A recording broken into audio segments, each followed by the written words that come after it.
When we think about therapy, the word change often comes up an awful lot. And in fact, I've mentioned change quite a lot in these podcasts, and there's been many whole episodes, about the concept of change and what it means and how to get it and all of that stuff. And yet, change isn't necessarily what we need.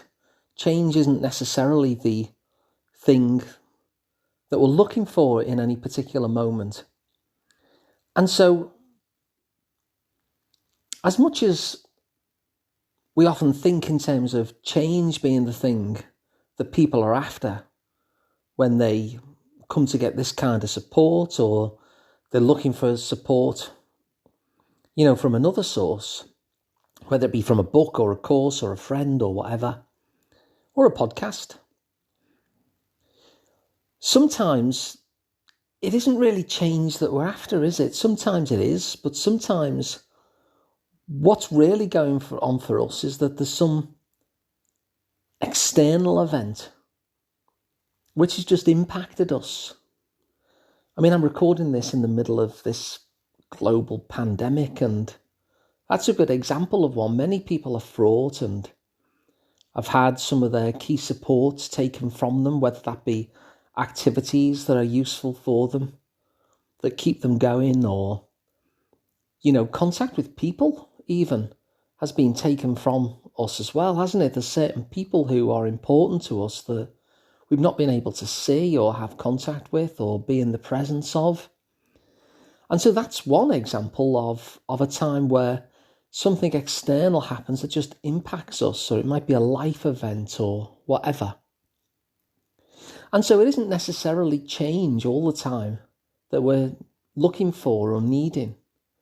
Sometimes it's not so much that we need to change, but that we need to kind of get through the situation that's occurring for us in that moment.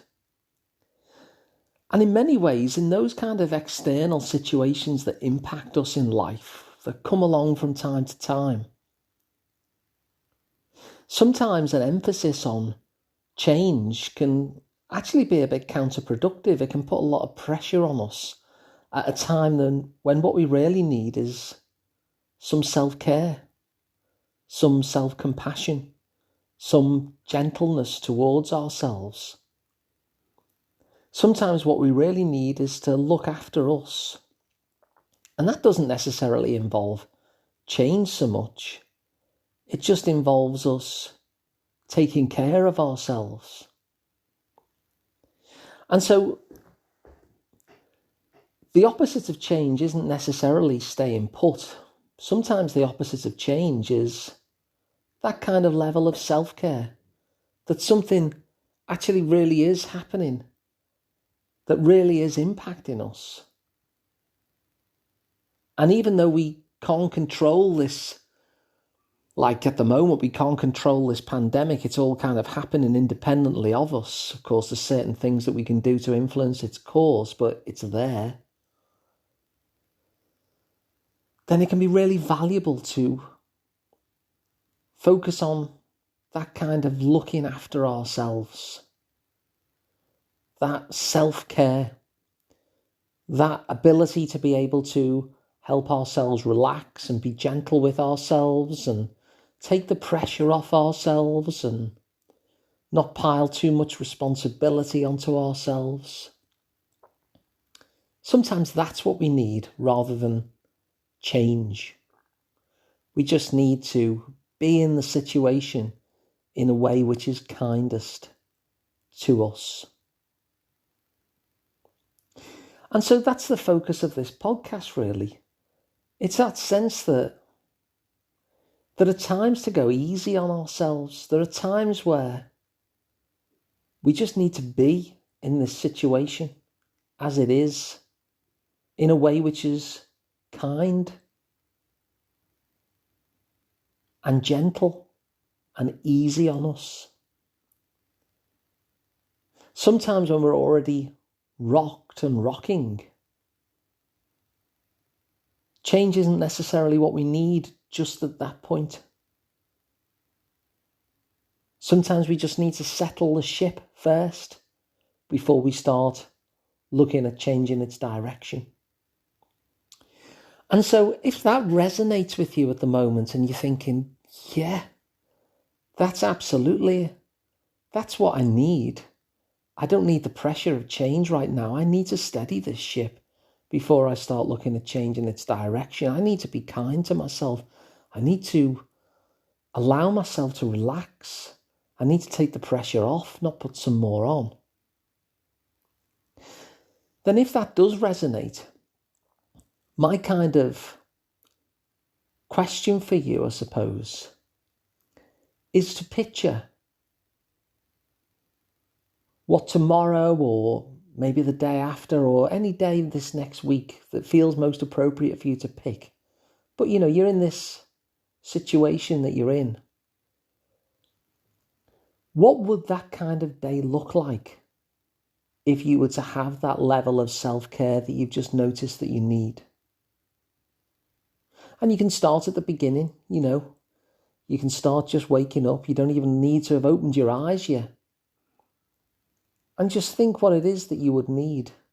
Supposing that you are having a day that you got exactly what you needed in terms of it feeling restorative and kind and gentle and self-caring and relaxing. What would that day look like? How would that day start? Even there, as you've just woken up and not even opened your eyes yet.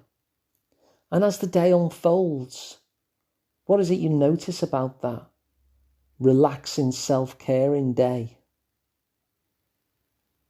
that lets you know that you're actually giving yourself that kind of compassion and ease and self-caring that you notice that you need?